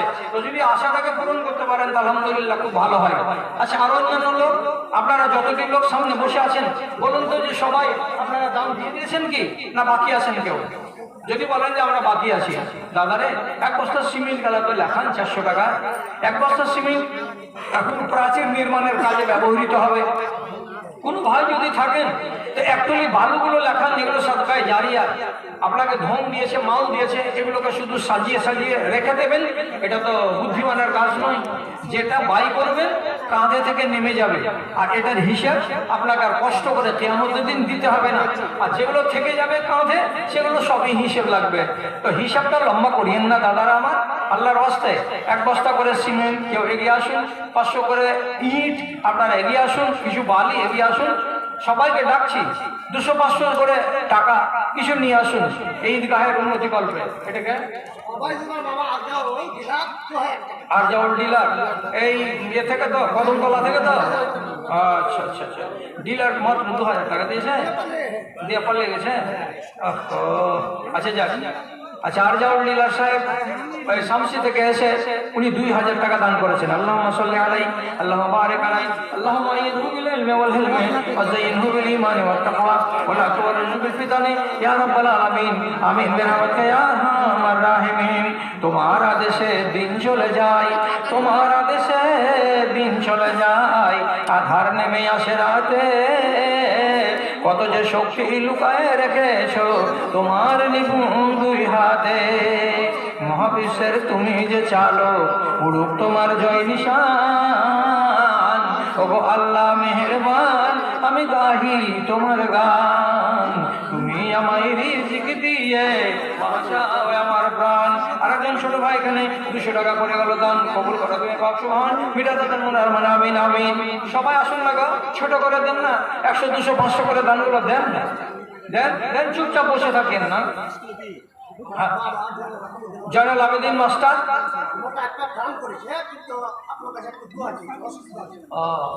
দানটা দেওয়া হয়ে গেছে।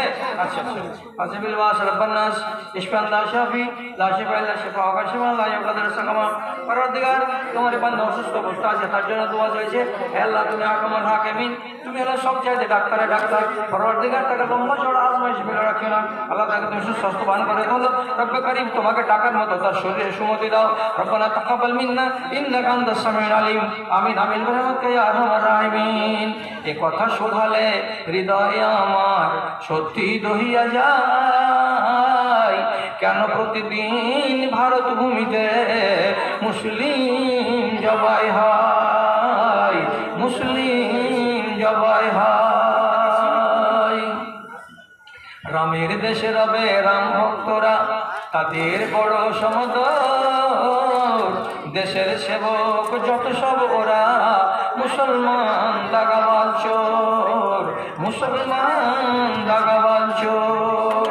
মাথা মোটা এই বজ্জাতরাকে ইতিহাসকে দেখায়, কেন প্রতিদিন ভারত ভূমিতে মুসলিম জবাই হয়, কেন প্রতিদিন ভারত ভূমিতে মুসলিম জবাই হয়। আর একজন ভাই বেনামিতে 500 টাকা দান করেছেন। আল্লাহুম্মা সাল্লি আলাইহি আল্লাহুম্মা বারিক আলাইহি আল্লাহুম্মা আকসির মালাহু ওয়া ওয়ালাদাহু ওয়া বারিক লাহু ফীমা আতাইতাহু ওয়া জিদ ফি উমরিহি আমিন আমিন। হাসানের স্ত্রী হলদিবাড়ি 1 বস্তা সিমেন্ট। হাসানের স্ত্রী হলদিবাড়ি 1 বস্তা সিমেন্ট। শহীদুলের স্ত্রী হলদিবাড়ি 1 বস্তা সিমেন্ট। শহীদুলের স্ত্রী হলদিবাড়ি 1 বস্তা সিমেন্ট। ওবায়দুলের স্ত্রী হক সাহেবের ছেলে। হক সাহেবের ছেলে ওবায়দুলের স্ত্রী 1 বস্তা সিমেন্ট। নিজামুদ্দিনের স্ত্রী চাঁদমণি খাসপাড়া 1 বস্তা সিমেন্ট। খাসপাড়া নিজামুদ্দিনের স্ত্রী 1 বস্তা সিমেন্ট। হলদিবাড়ি হাকিমের স্ত্রী হলদিবাড়ি হাকিমের স্ত্রী 5 কেজি সরিষা 10 কেজি ভুট্টা। 5 কেজি সরিষা 10 কেজি ভুট্টা।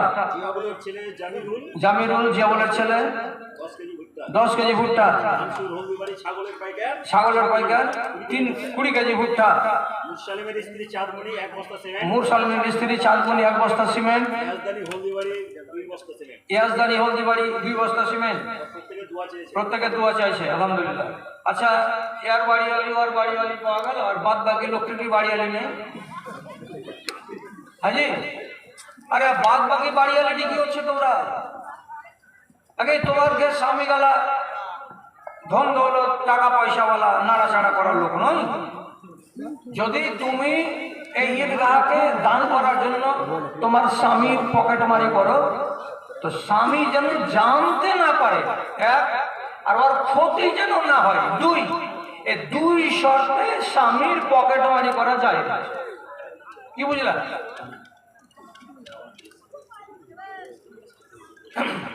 খাবার ভান্ডারিতে যথেষ্ট আছে, বেশি আছে এখন। তো আগে কত টাকা ছিল? 100 ছিল। এখন যা আছে পকেটে, কারো যদি কহেন যে আমার 60 টাকা আছে তো ওইটি দেন দিয়ে খানা খেয়ে নেন। কারো যদি বলেন যে এখন ঝেড়ে ঝেড়ে 70 টাকা আছে ওইটি দেন দিয়ে খেয়ে নেন। আর কথার কথা বলছি, বেয়াদবি মাপ। কারো যদি কহে যে না খালি 50 টাকায় আছে, দিবে তো দাও, না দিবে তো না দাও, তো 50 টাকাতে তোমাকে খেতে দেওয়া হবে। যার আছে আপনারা খেয়ে দেয়, আপনারা উপকার করুন। ঈদগাহের উপকার হবে, খানাটা যদি খেয়ে নেন তাতে। আর যদি নষ্ট হয় তাহলে এটা ক্ষতি হয়ে যাবে, আর এই খেসারতটা তখন কমিটিকে বহন করতে হবে। তো এখন পর্যন্ত মোটামুটি অনুমান করে বলা যায় যে 2 থেকে 250 লোকের খানা বেশি আছে। তো আপনারা একটু খানাগুলো খেয়ে নেন, যান, কম পয়সাতে পাওয়া যাবে। মূল ধনটা যদি চলে আসে তাহলে আলহামদুলিল্লাহ খেসারত থেকে আমরা বেঁচে যাব। তো যাদের প্রয়োজন আছে তারা আপনারা ওইদিকে যান। আর এখন বলছি বাকিটিকে, কথাটা কি বললাম? স্বামীর পকেট থেকে টাকাকে টেনে নেওয়া 2টো শর্তে জায়েজ আছে। স্বামীর যেন কোনো ক্ষতি না হয়ে যায়, 1, স্বামীর যেন একদম আহামরি একটা ক্ষতি হয়ে গেল এমনটা না হয়, আর স্বামী যেন জানতে না পারে। খুচরা পয়সা পকেটে রাখা আছে 60, 70, 80, 90 বেশ কিছু টাকা দিয়ে বলছে যে রোজিনার মা জামাটা আমার সাফ করে দিয়ে দাও। সাফ করতে তুমি নিয়ে গেলে ওখান থেকে এখানে 50 টাকা এগুলো টেনে নিলে, বাকি দিয়ে সযত্নে রেখে দিলাম। জামা গায়ে দিয়ে ও আবার কাজে লেগে গেল, একবারও বললো না যে আরে 50 টাকা যে পাই না। যদি এইভাবে টানা যায় এটাকে বলা হয় আরবি ভাষাতে মারুফ। মারুফের মানে স্বামীর ক্ষতি না করে নেওয়া। তো এই গ্রামের হলদিবাড়ি গ্রামের মেয়ে ছেলে পিলেগুলো তো তোমরা এইরকম করে 400 টাকা জুটে দেবো না ঈদগাহের জালসাতে আজকে এক বস্তা সিমেন্ট চাইছি তোমার কাছে। তোমার মা মারা গেছে কি তোমার বাবা মারা গেছে কিংবা তোমার আর কোনো আপনজন মারা গেছে, তাদের নামে তো তোমাকে কিছু লাগবে। তোমার দিকে মুখ চেয়ে আছে, কখন আমার বেটি আমার নামে কিছু দেবে, কখন আমার জন্য আমার বোন কিছু দিয়ে পাঠাবে, বা কত স্বামী কবরে পড়ে আছে যে তার একটু কল্যাণ হবে, তো আপনি তার নামে একটা সাদকা বা একটা দান পাঠাবেন।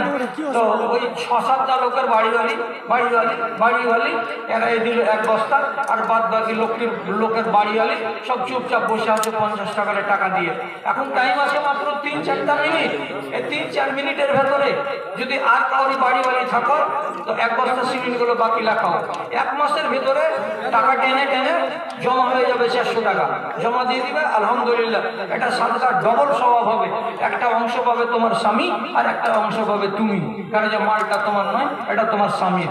আর মশলা জানা আছে কি, যদি কোনো বাহিরের লোক আপনার পকেটমারি করে আর ধরা পড়ে যায় তাহলে তার কবজি পর্যন্ত হাতকে কেটে নিতে হবে। আর স্ত্রী যদি ধরা পড়ে যায় যে 10,000 টাকা চুরি করে নিয়েছে, তো শরীয়ত বলছে স্ত্রীর হাত জীবনে কাটা যাবে না যদি স্বামীর মাল চুরি করতে গিয়ে ধরা পড়ে। বুঝে গেল? মশলা এটা শরিয়া। স্বামীর মাল চুরি করতে গিয়ে টাকা চুরি করতে গিয়ে ধরা পড়লো, তো স্বামী যদি শাস্তি দেয় শরিয়াতে বাঁ হাতের কবজি পর্যন্ত কেটে দেয়, ওই স্বামীর বাড়ির থালা বাসন দিয়ে কেমন যদি আর একবার যদি পাঞ্জাবি খুলে দেখো যে ধুয়ে দেবে, তো আমি 1 হাত দেওয়া ধু করে বলবে না আমি তো পারবো না ধুইতে, তুমি তো কেটে দিয়েছো হাতটাকে শাস্তিমূলক। আল্লাহর শরিয়ত বলছে স্ত্রী যদি স্বামীর মালে চুরি করতে গিয়ে ধরা পড়ে তো তার হাত কাটা যাবে না। এবং ছেলে আল্লাহ না করে যদি মার্ডার করে দেয় নিজের বেটাকে, বেটার বদলে বাপকে কতল করা যাবে না। কি আইন আল্লাহর শরিয়তে, এগুলো আইনের ভেতরে যুক্তি আছে, এগুলো এখন বলছি না, শুধু আপনাকে শিখিয়ে দিলাম। ভাই যদি ভাইকে কতল করে দেয় ওর বদলাতে কতল করে দিতে হবে। ভাই যদি কাকাকে মেরে মার্ডার করে দেয় কতল করে দিতে হবে। কিন্তু ভাইকে অর্থাৎ বেটাকে যদি বাপ মার্ডার করে দেয় কোনো কারণবশত ভুলবশত, তো তার বদলে বাপকে কতল করা যাবে না। এটা ফজিলত। আচ্ছা 50 কেজি ভুট্টা মাঠ দিয়ে যখন হাঁটছি তো যেদিকে তাকাই খালি ভুট্টা আর ভুট্টা দেখতে পাই। আর ধান পাঠালেন কতটি করে, 20 কেজি আর 25 কেজি করে। আবার 20 কুইন্টাল ভুট্টা হলে 1 কুইন্টাল ভুট্টা হলো আল্লাহ। তো এই গ্রামখানে এমন কি লোক নেই যে যার এই সিজনে 100 কুইন্টাল ভুট্টা হবে। কয়েকটা গৃহস্থ আছে এই গ্রামের ভিতরে যাকে 50 কুইন্টাল করে হবে। শরীয়তের আইন মোতাবেক 20 কুইন্টালে 1 কুইন্টাল হলো আল্লাহ, তো 50 কেজি আপনার দেওয়ার মতো এখানে তৌফিক আল্লাহ তাআলা দেয়নি। হ্যাঁ, আব্দুল মালিক পিতা সানাউল্লাহ হলদিবাড়ির 1000 টাকা বাকি। আব্দুল মালিক 1000 টাকা বাকি। হামিদের ছেলে যাবো হলদিবাড়ি 30 কেজি ভুট্টা। হামিদের ছেলে হ্যাঁ, তারপর সাইফুদ্দিন মাস্টার গুজরাট থেকে সাইফুদ্দিন মাস্টার 1 বস্তা সিমেন্ট। আমাদের হলদিবাড়ির একজন বিশু নাম বলছে 50 কেজি ভুট্টা। বিশু হলদিবাড়ির 50 কেজি ভুট্টা। আলহামদুলিল্লাহ, মাশাআল্লাহ, জাযাকাল্লাহ, আল্লাহুম্মা সাল্লি আলাইহিম, আল্লাহুম্মা বারিক আলাইহিম। সালাদিগার এই দানকারীদের দানকে তুমি সাদরে গ্রহণ করো। আল্লাহ তুমি তাদের দুনিয়া এবং আখিরাতে মঙ্গল করিও। আল্লাহ এরা যেন নাজাত পেয়ে যায় এই দানের তুফাইলে, সেই ব্যবস্থা তুমি করে দিও। আমিন বিরহমাতিকা ইয়া আরহামার রাহিমিন। এবার আপনাদের সামনে থেকে যাওয়ার পালা। রাত্রি খুব ঠান্ডা, হাওয়াও চলছে, এই জন্য বেশি রাত পর্যন্ত গড়াবার কথা নয়।